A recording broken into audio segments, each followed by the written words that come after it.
Be ready. Start.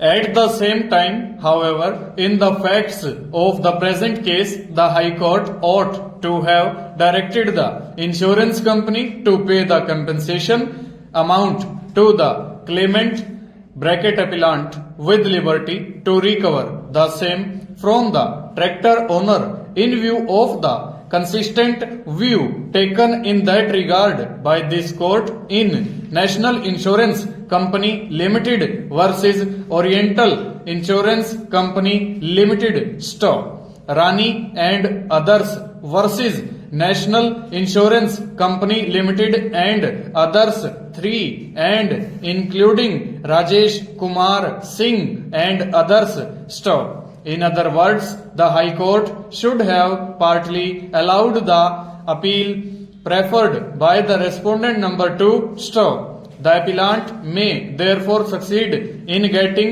relief of direction to respondent number 2 insurance company to pay the compensation amount to the appellant with liberty to recover the same from the tractor owner respondent number 1 stanza.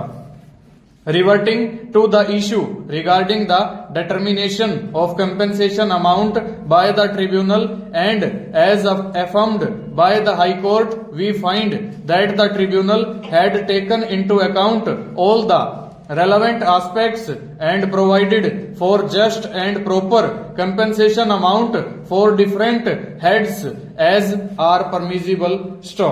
The High Court therefore was justified in not disturbing the said conclusion of the tribunal.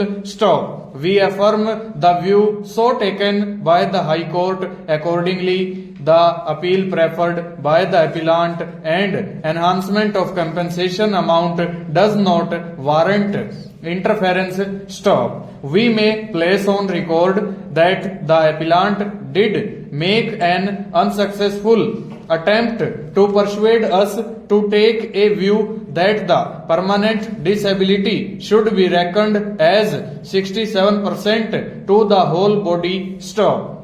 However, after going through the evidence of the doctor who had treated the appellant and the medical records, we find that the assessment made by the tribunal about the extent of permanent disability at 60% to the whole body seems to be a possible view.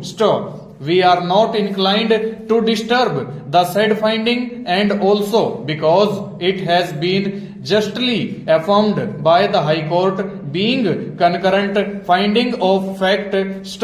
Accordingly, the claim of the appellant for enhancement of compensation amount does not merit interference. In view of the above, the appeals are partly allowed to the extent of directing the respondent number 2 Oriental Insurance Company Limited to pay the compensation amount determined by the tribunal and affirmed by the High Court to the appellant in the first place and with liberty to recover the same from the owner of the offending tractor respondent number 1 in accordance with law. The appeals are disposed of in the aforementioned terms with no order as to costs. Full stop. Over.